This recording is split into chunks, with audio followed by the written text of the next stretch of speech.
Hello friends, अब discuss करेंगे हम लोग थर्मोकपल के बारे में।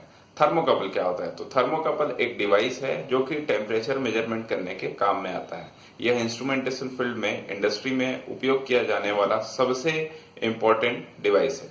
यह थर्मो इलेक्ट्रिक इफेक्ट पे काम करता है। थर्मो इलेक्ट्रिक इफेक्ट में direct conversion of temperature differences between two junction into electrical field, ये चीजें होती हैं।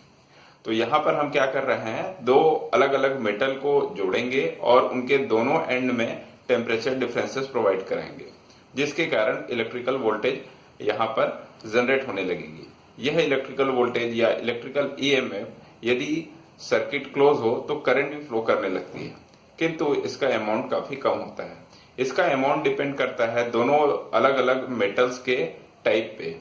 यदि हम अच्छा मेटल को इस्तेमाल करते हैं, हाई क्वालिटी का, तो हो सकता है कि उसमें वोल्टेज हम लोगों को थोड़ी अधिक मात्रा में मिले। यह मूलतः सीबेक इफेक्ट पे काम करता है। सीबेक एक जर्मन साइंटिस्ट थे जिन्होंने एक एक्सपेरिमेंट किया और ये पाया कि यदि दो अलग अलग मेटल को जोड़ करके अलग अलग टेम्परेचर उनके जंक्शंस पे दिया जाए तो वहां पर कोई इलेक्ट्रिक फील्ड जनरेट होने लग जाता है। और यह फील्ड तब तक वहां पर बना रहता है जब तक कि हॉट जंक्शन यानी कि जो दो अलग अलग जंक्शन है उनमें टेम्परेचर डिफरेंसेस अप्लाई किया जाए। तो इसके बेसिस पे उन्होंने कुछ लॉज भी बनाए और उसी लॉज पे यह थर्मोकपल काम करता है। तो हम लोग ये कह सकते हैं कि थर्मोकपल में दो अलग अलग जंक्शंस होते हैं जहां पे दो अलग मेटल्स को जोड़े जाते हैं। एक जंक्शन को हॉट जंक्शन कहते हैं, यहाँ पर जिसका टेम्परेचर मेजर करना हो उसे रख लिया जाता है। दूसरा जंक्शन आपका कोल्ड जंक्शन होता है जहां पर रेफरेंस टेम्परेचर रखा जाता है जो कि रूम टेम्परेचर हो सकता है, या कभी कभी यहाँ पर कुछ बर्फ के टुकड़े भी रखे जाते हैं जिससे कि टेम्परेचर डिफरेंस अधिक जनरेट हो। और इस तरीके से वोल्ट मीटर यहाँ पर कनेक्ट किया जाता है। कोल्ड जंक्शन में ही वोल्ट मीटर कनेक्ट किया जाता है और वहां पर वोल्टेज डिफरेंसेस को कैलकुलेट कर लिया जाता है। यह जो वोल्टेज आउटपुट में आता है यह आपका डायरेक्टली प्रोपोर्शनल होता है between the temperature differences of this two junctions. तो हम ये कह सकते हैं कि V is equal to A delta T, जहां पर A आपकी कांस्टेंट वैल्यू होगी और डेल्टा टी दोनों जंक्शन का टेम्परेचर डिफरेंसेस होगा। तो यहाँ पर यह डायरेक्ट फंक्शंस होता है टेम्परेचर डिफरेंसेस के।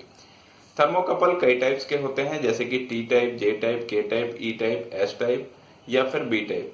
ये सारे टाइप अलग अलग मेटल को अलग अलग मात्रा में जोड़ने से बनते हैं। जैसे निकल और रोडियम हो सकता है, निकल या फिर आयरन, क्रोमियम, ऐसे कई सारे मेटल्स इसमें यूज किए जाते हैं।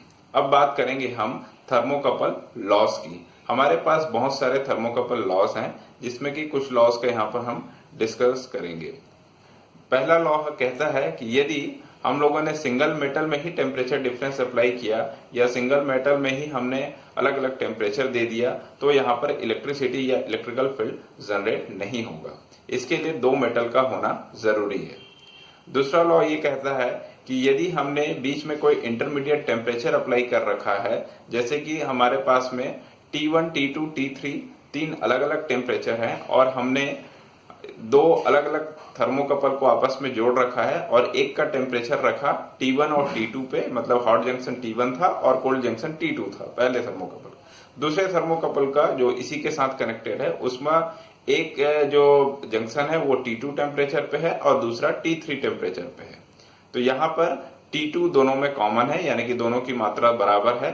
तो ऐसे में आपका जो इलेक्ट्रिसिटी जनरेट होगा वो आपका दोनों थर्मोकपल के इंडिविजुअली इलेक्ट्रिसिटी जनरेट किए हुए योग के बराबर होगा। मतलब E1 और E2 यदि दो इलेक्ट्रिक फील्ड जनरेट हो रहे हैं तो E3 is equal to E1 plus E2 होगा।